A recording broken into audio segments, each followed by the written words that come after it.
Страхування цивільної відповідальності та ключів. Що відбувається, коли невеликі дрібниці призводять до великих збитків? Саме для цього існує страхування цивільної відповідальності.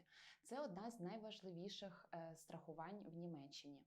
Вона покриває витрати та відшкодовує збитки третім особам. Наприклад, якщо ви пошкодили чийсь мобільний телефон, або ваша дитина пошкодила чиєсь майно, або ви випадково у спортзалі когось травмували. Цей вид страхування в Німеччині не є обов'язковий, але дуже часто орендодавці, якщо ви укладаєте договір оренди, вони вимагають від вас наявності даного страхування. Якщо ваш договір оренди вимагає від вас наявності страхування цивільної відповідальності, то центр зайнятості або джоб-центр може покрити витрати на цю страховку. Хочу звернути вашу увагу на те, що страхування цивільної відповідальності покриє витрати тільки у випадку, якщо ви зробили якусь шкоду третім особам. Тобто, якщо ви, наприклад, пошкодите свій власний мобільний телефон, дане страхування діяти не буде.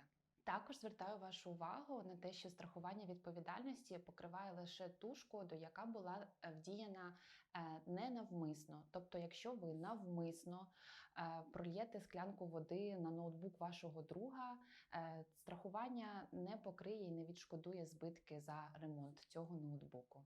Страхування цивільної відповідальності не обов'язково має бути дорогим. В середньому на рік вартість може коливатися від 40 до 60 євро на рік.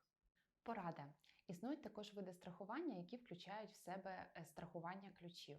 В Німеччині це є дуже важливим, так як якщо ви, наприклад, втратили свій ключ, вартість відновлення цього ключа може бути дуже високою.